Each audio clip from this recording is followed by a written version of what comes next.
Hello, ladies and gents. It's Justin Johnson on Influence Youth today. Young teenagers, mature teenagers, young adults, mature adults, OAPs. Want to better our circumstances. Need to make sacrifices. When you read, it's worth recording your reading. Not everyone reads these module books. They don't proofread their books. They scan read. They just read what's necessary to get through their module, maybe because of work or other other things that come, other circumstances that come in their way of their study. So you need to make sacrifices, put those things aside, and be methodical in practice. On the module, Block 2, 8225, Competence and Crisis, 1840-1880, edited by Don Nah Loftus. The book was published at Open University, Walton Hall, Milton Keynes, MK76AA, first published in 2017. On page 34 on Unit 8, The Age of the Equipoise and the Great Exhibition of 1851. For warmth, while he stitched at the towels, the charming Miss C is swept off by typhus and scarlatina, and her parents talk about God's heavy judgment and visitation. Had they tracked the girl's new riding habit back to stifling, undrained hovel, where it served as a blanket to the feather-stricken slop worker, they would see why God had visited them. As you'll see in Unit 3, anxieties about the easy spread of disease across the classes as a result of the interconnectedness of modern industrial and urban life, which began to cut through laissez-faire, the ideologies and fuel support for slum clearance and public health reform in the 1870s. In this case, Kingsley uses the gospel of work and the idea that the classes are connected through work and consumption to argue that the plight of the poor, sweated worker cannot be ignored. Slavery at the Great Exhibition. The Great Exhibition was a self-conscious attempt to celebrate work and free trade as the foundation of peace and prosperity. It does not take long to see that behind the image, the old fault lines were emerging. As you've already seen, the image of work as noble and civilizing was challenged by troubling associations with white slavery. Other kinds of associations with slavery were also made. As you know from the unit, the British Isle and the Atlantic World, Unit 7 in Book 1. The abolition movement was prominent in the early part of the 19th century and had campaigned successfully for the abolition of slavery in 1833. However, plantation slavery was still a fundamental part of the economy of the USA through the importation of slave-picked cotton for the cotton industry in Lancashire, part of Britain's industrial success. The abolitionist Atlantic networks that you had encountered in Unit 7 were still active in the mid-century. Between 1840 and 1865, around 80 abolitionist speakers visited Britain, giving anti-slavery lectures and raising money to support fugitive and freed slaves. Nadler, 2011. One group of abolitionists included three fugitive slaves: William Wells Brown, 1814 to 1844, William Craft, 1824 to 1900, and Ellen Craft, 1826-1891. It performed a protest in the US Galley of the Great Exhibition. They stood next to a famous statue, the Greek slave, by the American sculptor Herman Powers, 1805 to 1873. An idealized representation of the white female slave captured by Turks to be sold at a slave auction, and gave speeches and lectures on the reality of slavery in the present day USA. They spoke of the effects of the cruelty and brutality of forced labour on generations of plantation labourers. Their intention was to advertise and promote the abolitionist cause, but the effect was to challenge the ideals of British progress and the vision of an international community based on free and fair exchange. It is difficult for historians to measure the impact of protests such as this. At the very least, it shows that not everyone who attended the Great Exhibition was persuaded by its celebration of work and free trade. Some historians have dug deeper among all the celebratory news societies and optimistic outpourings written about the Great Exhibition in the 1850s. To trace other kind of challenges, Laura Krugell has found the commentators were also worried about Britain's increase in dependence on the other countries for raw materials and for trade. Concern was expressed about the purity of tobacco and tea, about the morality of the opium trade, and about the way that the trade in sugar cultivated by emancipated slaves in the West Indies was being conducted. However, the question of cotton was the most contentious. The United Kingdom might have been the workshop of the world, but its most advanced and modern industry, the cotton industry, whose machinery was proudly on display at the exhibition, was reliant on slavery, which, as it illustrated, London News reminded its readers was the worst institution of modern times. Quoted in Quigell 2001, page 154. As you'll see in Unit 15, these competing ideas of the United Kingdom as highly civilised, helping to promote free trade and fair exchange around the world, and, at the same time, brutal and oppressive in its pursuit of trade, was a feature of the British Empire. It serves as a reminder of how fragile the vision of progress was in the mid-19th century, the Great Exhibition and progress. Historians now tend to view the Great Exhibition as an event that was trying to bring forth the world it described. It aimed to persuade the public that illustration would lead to progress. A trip to the Great Exhibition was supposed to educate the public about the positive effects of manufacturing on the British economy and of the self-help on the British character. It was, as one historian has noted, both a museum and a marketplace. Richards 1990. On the one hand, the exhibition demonstrated the emergence of a commodity culture in which people are persuaded to desire things and want to buy them. It is no surprise that historians have traced the emergence of department stores and the advertising industry to the exhibition, Richards 1990. On the other hand, historians have also traced back to the exhibition the roots of a didactic National Museum centre in which galleries of objects are used to communicate lessons about art, industry and the nation. In this way, the Great Exhibition was an example of Victorian rational recreation in which increased leisure time was to be spent on self-activities.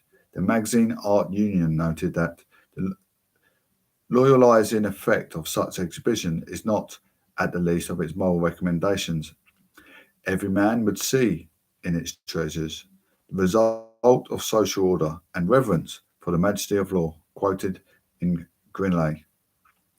1988, the collection of the Great Exhibition was used to establish two London institutions, the Victoria and Albert Museum in 1852, and the Science Museum in 1857, a permanent museum design, technology and industry. The culture of visibility and exemplary of looking and learning was also expected to impart good behaviour to those who attended. Organisers hoped that the mixing of people together in a shared space, using maps and catalogues as guides, would help the crowd learn from each other how to behave respectably in public. Some historians have argued that this represented a new, subtle shift in the 19th century governance where the crowd was expected to discipline itself, as you read in Unit 4. Utilitarians drew up a design for an ideal prison, or competition so that every individual could be observed by a regulatory figure. In much the same way, the glass structure of the Crystal Palace and the arrangements of galleries and stalls allow people to see each other.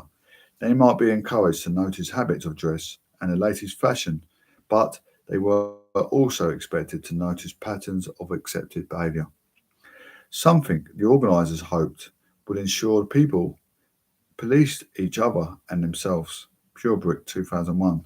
Tony Bennett has argued that in this way, the Great Exhibition and the museum culture of the United Kingdom in the 19th century did the work of the state for it. Bennett, 1995. It is no surprise then that one historian has called the Great Exhibition a great counter-revolutionary measure, and one that normalised a society organised around industry and commerce. Purbrick, 2001.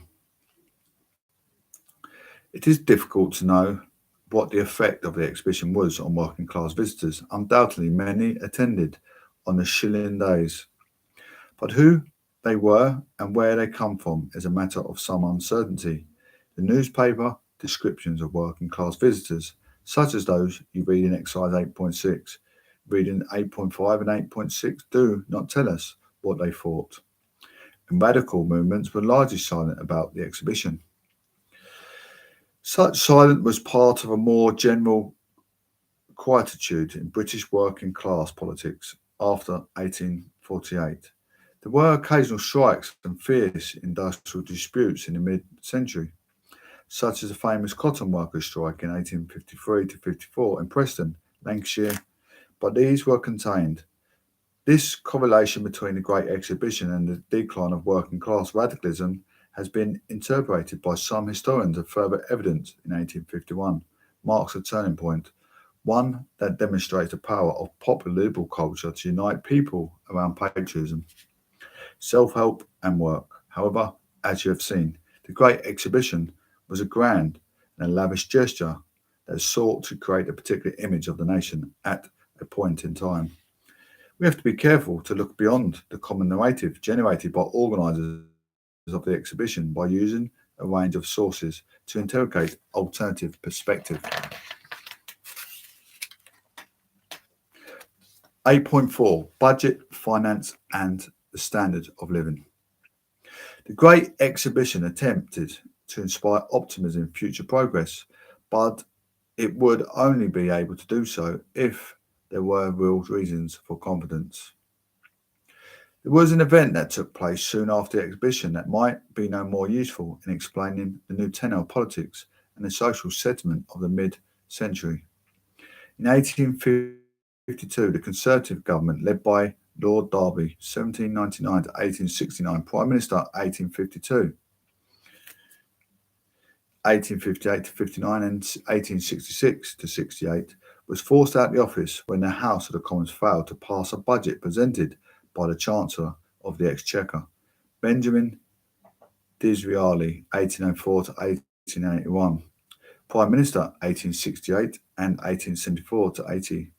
The budget was highly controversial because it was widely seen as retrograde. In the budget of 1842, the Conservative Prime Minister, Sir Robert Peel, 1788 to 1850, Prime Minister 1834 to 35 and 1841 to 46, has introduced income tax as a way of reducing national debt without increasing indirect taxes and tariffs on goods, and in hope of laying the foundation for free trade and appeal of the Corn Laws, Matthew 1997. This appeal to free traders and to the middle of the working classes as a fair way to tax people. However, in the budget of 1852, Disraeli attempted to compensate landlords for the repeal of the Corn Laws by reducing their taxes and increasing the taxes on ordinary people. The budget revived the passionate debates about class, trade and fairness that had circulated in the campaign for repeal of these laws. Marx, for example, argued that Disraeli was presenting measures for the elevation of the idle class, Marx 1852. Disraeli had misjudged the mood of Parliament and his proposals were rejected. After a new election, William Gladstone, 1809 to 1898, Prime Minister 1868 to 74, 1880 to 85, 1886, and 1892 to 94, portrayed in figure 8.8, was appointed Chancellor of the Exchequer under the Whig Polite government led by Lord Aberdeen. 1784 to 1860, Prime Minister 1852 to 55, Gladstone's budget of 1853 was quite different from Disraeli's. He lowered indirect taxes on food and drink and restricted income tax to those earning over £100 a year. Matthew 1987. It was the first of Gladstone's people budgets, Gurney 2014. Others followed in 1850s to 1860s with further reduction in taxes, lowered the levels of income tax, and cemented Gladstone's reputation as a man of the people. Have you seen historians such as Patrick Joyce, Miles Taylor, and Margaret Finn have argued the kind of liberal politics Gladstone popularised undermines radicalism by persuading the working class that mainstream liberalism would represent their cause. As men such as Colburn and Bright took their seats in Parliament in the 1840s, they began to give voice to reform campaigns such as the Anti-Corn Law League, and after repeal of the Corn Laws in 1846, there was a renewed faith in parliamentary politics. The old politics of Whigs and Tories began to crumble, and the Liberal Party composed the Whigs. The Peelites and Liberal Tories emerged in the 1850s. Members of the Liberal Party disagreed on many things, but were able to agree on the need for cheap, efficient government that was fair and constitutional. This provided the basis for a fragile consensus between the working and middle classes. Particularly in the industrial districts, this was fostered by improvements of living standards. Measuring living standards in fraught with difficulty. However, the evidence suggests that both the middle and the working classes experienced greater prosperity after 1850. As you saw in the Industrial Revolution in Unit 2 and Unit 3 in Block 1, the first half of the 19th century, economic growth increased, as did profits, but wages stalled, leading to increased levels of inequality. After 1850, growth was accompanied by higher wages overall between 1851 to 1873. The economy grew more quickly than before, expanding at a rate of 3% a year on average. The national income rose from 523 million in 1851 to 916 million in 1871. Steinbeck, 2012. Growth in textiles and metals industries created work, and the expansion of railways and shipping also generated tools. Jobs or the rise of the middle class created a market for consumer goods and a demand for servants. The service sector grew rapidly in the mid-century. By 1871, one-third of working class women were servants. Steinbeck, 2012. Stability was ensured by growth from banking and finance. Banks and building societies proliferated. A provincial stock exchanges flourished as a number of investors grew. Cruzet, 1982. With the reform of the company law and the extension of limited liability, capital was more readily available for those who wanted to start up in business. That is, economic growth was accompanied by population growth, was seen by many as a cause for optimism.